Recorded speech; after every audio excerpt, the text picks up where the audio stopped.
Hey there, Nathan Shefsick with LC Rings. I want to do this short video about the 4Cs. You'll hear a lot of these terms thrown out at you when you start looking at diamonds. So just want to make sure that you know exactly what you are purchasing with that diamond. So we're going to start over here on this side of the scale. This is your color.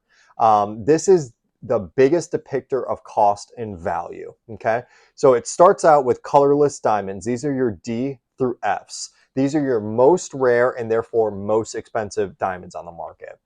Then we go to your near colorless, which is G through J. And then as you work down the scale here, you're going to start to see some more yellows and browns start to appear within that diamond. The next one is your clarity aspect. So on this one, we're actually going to start at the bottom here, which is I through to I1.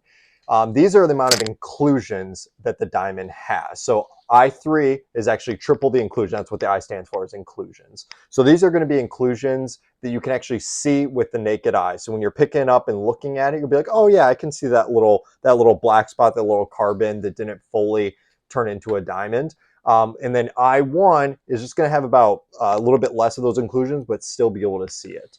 Then you get into your Si2s, which these are going to be very difficult to see with the naked eye, but sometimes you can still kind of make that out. Then when you get into the Si1s, these are going to be known as eye clean. So it's going to be extremely difficult to see anything with the naked eye. You'll actually need a jeweler's loupe to be able to see those. That's what this is, if you've seen the jeweler start to use that. So those are going to be your Si1s. Then VS2 are going to be difficult to even see with the jeweler's loupe. And typically we are always advising our clients start pumping the brakes at this point because it's very difficult to see any inclusions in the diamond.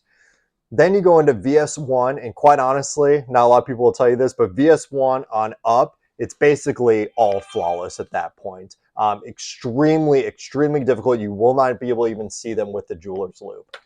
Then we go to the cut. So the cut is actually the angles of refraction of light of the diamond.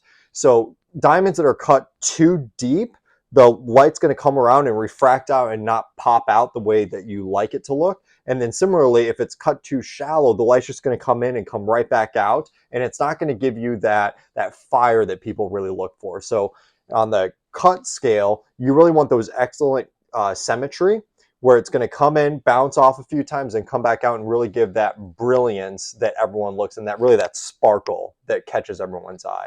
And then the last one, of course, is carat weight. Pretty self-explanatory. Bigger the carat weight, the bigger the diamond. All right, we'll catch you on the next one.